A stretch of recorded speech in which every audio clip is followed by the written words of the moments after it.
여러분 안녕하십니까?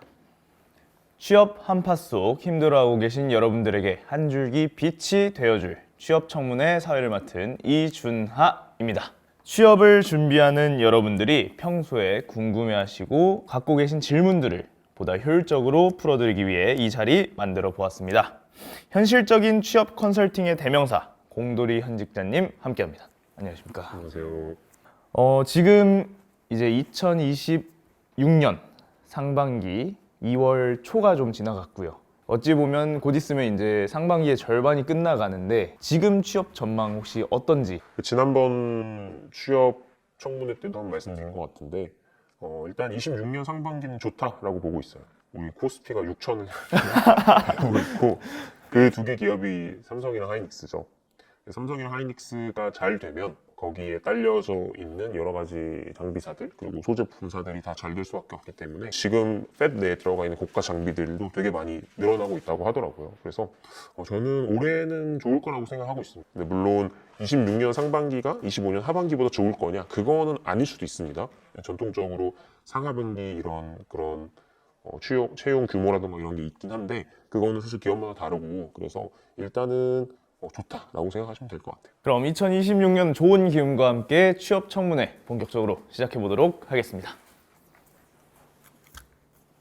직무와 무관한 대외 활동 경험이나 인턴 경력은 과감하게 빼는 게 나을까요? 그 이제 모 컨텐츠에서 뭐 아르바이트랑 인턴 이런 얘기가 많이 나왔더라고요. 근데 항상 컨설팅을 하거나 그런 이제 이력서에 대한 내용을 말씀드릴 때 항상 말하는데 아르바이트랑 비연관 주제의 인턴들은 웬만하면 안 적는 게 좋습니다. 아르바이트라는 것 자체는 준비 불가능해요. 그러니까 뭐 예를 들어 근로계약서를 쓰고 뭐 40시 또 그게 40시간 이상을 근무를 해야 이제 건강보험이라든가 이런 게 적용이 되고 하는 걸로 알고 있어서 뭐 실제로 했다 안 했다를 말하는 것도 어렵고 또 여러 가지 이유가 있지만 어쨌든 아르바이트나 비연관 주제를 적게 되면 이력서에서 우리가 실제 직무에 관련된 역량이나 직무에 관련된 질문을 받아야 되는데 그게 아니라 약간 삼천포로 빠지는 이제 그런 현상이 일어날 수 있어서 저는 웬만하면 적지 않는 것을 추천드리고 있습니다. 근데 저번에 말씀하셨다시피 그 기업과 연관된 아르바이트랑 그쵸. 직접적으로 연관된 네. 거는 또 스펙이 될 수 있다라고. 뭐 그때도 얘기를 한번 드렸지만 예를 들어 현대자동차를 가고 싶은 분이 혹은 자동차 회사에서 업무를 하고 싶으세요. 근데 보통 울산 부울경 쪽에 계신 분들은 여름방학이나 겨울방학마다 현대자동차 각 사이트에 가서 아르바이트를 하세요. 뭐 전주공장이면 전주공장, 뭐 아산이면 아산, 울산이면 울산.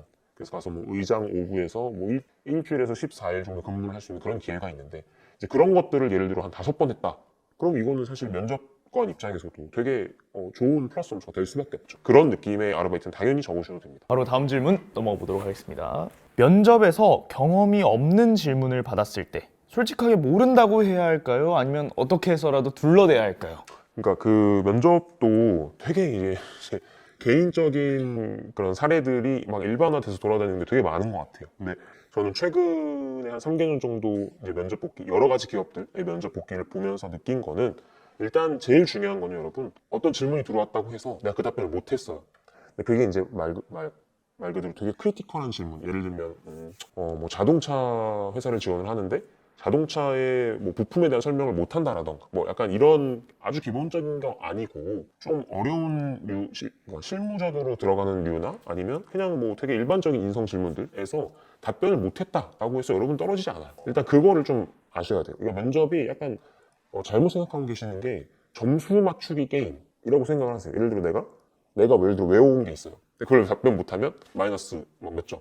이렇게 생각하시는 경향이 있는데 전혀 그렇지 않고 올드한 그런 어떤 채널이나 이런 매체에서는 이제 면접이 어떤 점수화가 막 되어 있다라고 하시는데 근데 그것도 사실상 어떻게 보면 옛날 얘기예요. 요즘은 그렇게 흘러가진 않고요. 보통의 경우 면접을 잘 봤다라는 개념은 이제 내가 이력서에 썼던 내용들이 이렇게 하나씩 검증이 되면서 면접관과 티키타카가 잘 되는 그런 상황이 연출이 되면 웬만한 상황에서는 합격이 됩니다. 물론 예외 기업들도 있었어요. 올해 같은 삼성 디스플레이 같은 경우는 이 친구가 왜 붙었지 하는 면접 복귀도 있었는데 일단 이제 일반적으로 봤을 때는 그렇다라는 거고 협업을 할 때 리더로서 해본 경험이 있느냐? 그럼 뭐 없으면 없다라고 말하면 돼요.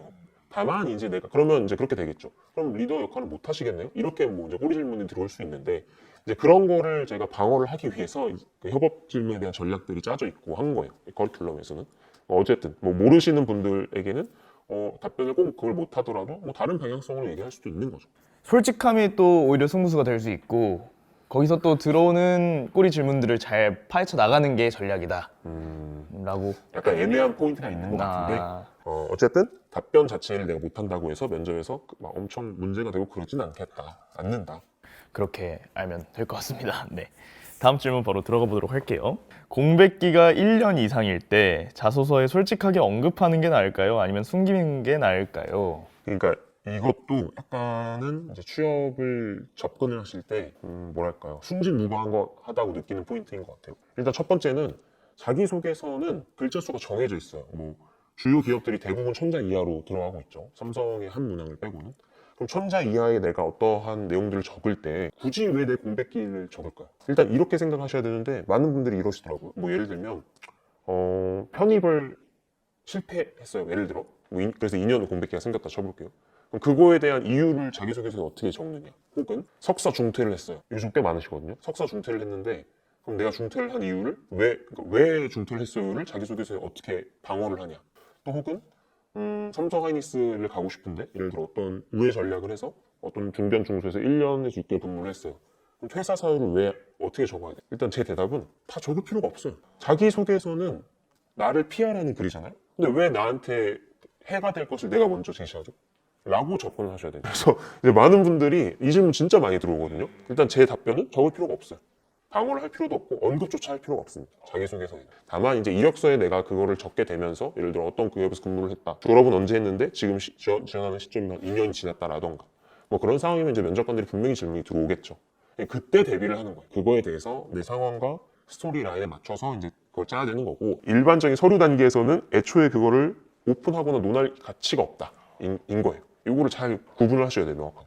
준비를 하지 말라가 아니고 서류 단계에서는 굳이 내 약점을 먼저 저를 공격해 주세요 라고 할 필요가 없다는 거죠. 이런 부분은 확실하게 나에게 득이 되기보다는 해가 될 수 있기 때문에 굳이 자소서에 써가지고 나 이렇게 1년이 비어있는 사람이에요를 말할 필요가 없다는 거잖아요. 엄청 많이 질문 들어오세요. 심지어 서울대 지금 저희 최종 합격 같이 찍으셨던 분, 서울대 분도 처음에 저에게 상담했던 게 이거였어요. 석사 중퇴를 했는데 자기소개서에 뭐라고 적어 방어를 해야 될지 모르겠다 그랬어요. 그게 첫 질문이었어요. 애초에 생각을 뭘 방어해서 써야 될지 모르겠다가 아니고 애초에 안 적는 게 낫다. 그렇죠. 그러니까 그게 학벌이나 뭐 어떤 상황이냐에 따라서 뭐 차이가 없고 진짜 많은 분들이 이거를 되게 고민을 하고 계신다. 제가 여기서 딱 정리를 해드리면 애초에 생각을 하지 마십시오. 이거 굉장히 많은 도움 되었을 질문인 것 같습니다. 그럼 계속 다음으로 넘어가 볼게요. 자소서에 성공 경험보다 실패 극복 경험을 쓰는 게 더 유리한가요? 그 이유는요? 일단 유리하지 않고요. 이것도 똑같아요. 그러니까 물론 뭐 실패를 극복하는 것을 보고 싶어 하는 척도 있을 것 같아요. 있을 것 같은데 그게 면접에서는 분명히 있어요. 근데 저는 자기소개서 똑같아요. 아까 맥락이랑. 왜 내가 굳이 실패한 사례를, 그리고 실패가 보통 극복을 해 나갈 때 그 과정이 물론 뭐 아닌 분들도 계시겠지만 거의 대부분 성과를 낼 수가 없거든요. 실패를 했으면. 뭐 예를 들어 뭐 공모전에서 떨어졌어요. 혹은 뭐 학점이 낮아. 뭐 논문을 냈는데 떨어졌어요. 이게 그 다음 좋은 결과로 이어지는 게 쉽지 않아요. 뭐 LG 에너지솔루션 문항 중에 있어요. 2번 문항인데 성공 혹은 실패 경험을 기술하세요라는 문항이에요. 그럼 거기는 웬만하면 성공 경험 쓰는 게 좋아요. 성공 중에서도 실제 정량적인 성과가 있는 내용. 아까랑 똑같은 거예요. 굳이 내 실패 경험을 내가 막 이렇게 어필할 필요는 없다는 거죠. 똑같은 맥락으로 장단점 문항에서도 단점을 막 어필하시는 분이 계세요. 단점에 막 사례까지 들어가면서 이러한 문제가 있었어. 이런 단점이다. 근데 단점은 그냥 단점이에요. 뭐 어떻게 해야 됩니까? 뭐 예전 같은 경우 뭐 단점 같지 않은 단점 막 이러면서 되게 유행했던 적이 있는데요. 그건 이제 엄청 싫어해요, 면접관분들. 이게 왜 단점이에요? 막 이렇게 공격하시기도 해요. 대표적으로 뭐 완벽주의인 사람 뭐 이런 거. 그래서 어쨌든 제가 말씀드리고 싶은 거는 단점이든 뭐 실패 경험이든 사실 똑같은 맥락으로 중요하지 않다. 사실 저 같은 경우도 딱 이 문장을 봤을 때 뭔가 실패 극복 경험을 쓰는 게 더 드라마틱하고 어떤 조금 그렇게 생각이 되기 때문에 이게 사실 더 유리하지 않을까라는 생각이 자연스럽게 드는데, 그러니까 물론 면접에서는 이런 질문이 나와요. 그때는 당연히 그 내용을 말씀하셔야죠. 근데 어필하는 측면에서 굳이 나한테 득될 것도 없는데 왜 실패 극복 그렇죠. 얘를 잘 생각해 보셔야 된다는 거예요. 조금 더 자소서는 자기 PR을 중심으로 그렇죠. 생각을 해 전략적으로 가셔야 되는 거라서 제가 자주 말하는 것 중에 하나가 자기소개서는 그 득점을 하기 위한 전형이고 면접은 이제 감점을 안 당하기 위한 전형입니다. 이걸 잘 구분을 하셔야 돼요. 이거 굉장히 또 중요한 키인 것 같습니다. 방금 해주신 말씀이. 근데 이게 항상 컨설팅 할 때 이제 1대1 컨설팅 할 때 얘기하는 건데 진짜 구별을 못 하겠어요. 이게. 뭐 말을 하는데 뭐 숨기고 말할 수는 없잖아요. 그렇죠. 그럼 계속해서 다음 질문 넘어가 보도록 하겠습니다. 취준생들이 흔히 믿고 있는 잘못된 취업 상식이 있다면 박살내 주시기 바랍니다. 제일 많이 하시는 접근 방식이 이제 첫 번째 4학년 1학기, 2학기 도전 때 떨어지세요. 제가 아까도 말씀드렸죠. 95%는 떨어질 수밖에 없죠. 5%만 대기업에 가니까. 떨어졌어요. 이제 보통 비교하시는 게 스펙입니다. 합격자들, 뭐 예를 들어 뭐 유명한 카페들, 뭐 레땡땡, 뭐 이런 카페들, 뭐 인스타에서 뜨는 그런 정보들을 보고 거기는 이제 스펙만 쭈르고 나오죠. 뭐 자격증 몇 개, 영어 성적 뭐 이렇게 나와요. 그럼 그거 보고 내가 영어가 떨어졌구나. 자격증이 ADSP가 없어서 떨어졌구나. 이렇게 가세요. 그 다음이 이제 바로 방학이잖아요. 그 방학을 영어 성적 올리고 이제 자격증 그걸 따시는 데 집중을 하시거든요. 그렇게 되면 또 떨어져요. 달라지는 게 없어요. 이유는 그런 내용들이 직무적으로 뭔가 어필을 할 수 있을 반전이 될 수가 없어요. 왜냐면 우리가 예를 들어 토익이 800점이든 850점이든 자격증이 하나가 있든 없든 그리고 자격증 따신 분들 다 아시겠지만 이게 유의미한 자격증이 아니에요. 따보신 분들은 다 알거든요. 기사 자격증이 아닌 이상 대부분은 유의미할 수가 없어요. 거기에 시간을 쏟는 것 자체가 그냥 시간 낭비인 거예요. 이거를 잘 아셔야 돼요. 이게 진짜 잘못된 상식인데 스펙이 부족해서 떨어졌다라기보다는 직무 적합성 어필이 안 되기 때문이에요. 그럼 내가 왜 안 될까를 생각을 해보시고 뭐 그게 다시 1티어 스펙으로 연결이 될 수 있겠죠. 제가 맨날 말하는 그런 인턴, 뭐 학부 연구 이런 것들을 하셔야 직무에 적합한 어필을 할 수 있는 거죠. 근데 그게 아니라 자꾸 겉도는 거예요.